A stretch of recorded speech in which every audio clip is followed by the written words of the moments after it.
Hello subscribers, ఎక్కడికి వచ్చామని చూస్తున్నారా? ఇంకెక్కడికి, ఇది మనకి సింహాచలం దగ్గరలో ఉన్న పైడితల్లమ్మ టెంపుల్కి అయితే వచ్చేసామండి. ఇది ఒక హిడెన్ టెంపుల్. సో మనకి ఇది ఉన్నట్టు కూడా చాలా మందికి అయితే తెలియదు, ఈ జనరేషన్ వాళ్ళకి.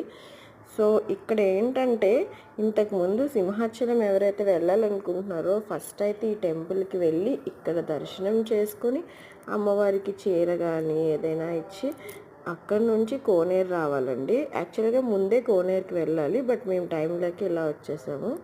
సో ఆ అమ్మవారి దర్శనం అయిపోయాకైతే మనం కోనేరు దగ్గరికి వస్తాము. నాకు అసలు ఆ సింహాచలంలో ఇంత పెద్ద కోనేరు ఉందనే విషయం కూడా తెలీదు.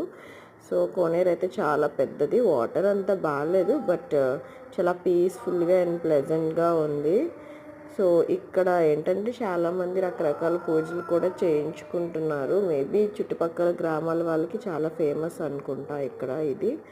సో అక్కడ నుంచి అయితే మేము తొలిపవంచకు వచ్చి అక్కడ కొబ్బరికాయ కొట్టేసుకొని, సో అక్కడ మనకైతే దర్శనం అయింది. అక్కడ నుంచి అయితే మళ్ళీ మేము వెళ్ళాము, అది సింహాచలంకి వెళ్ళాము. యాక్చువల్గా మెయిన్ సెరమనీ ఏంటంటే మా తమ్ముడు వాళ్ళ బేబీకి పుట్టు వెంట్రుకలు తీయించాలి. సో అతను కాబట్టి నేను వెళ్ళాలి, కాబట్టి నేను కూడా వెళ్ళి నా చేతుల మీదుగా తనకు పుట్టు వెంట్రుకలు తీపించేసి దర్శనం లైన్లోకి అయితే క్యూ కట్టామండి. దర్శనం అయితే మాకు చాలా ఫాస్ట్గా అయిపోయింది. వితిన్ హాఫ్ అన్ అవర్లో దర్శనం అయితే అయిపోయింది.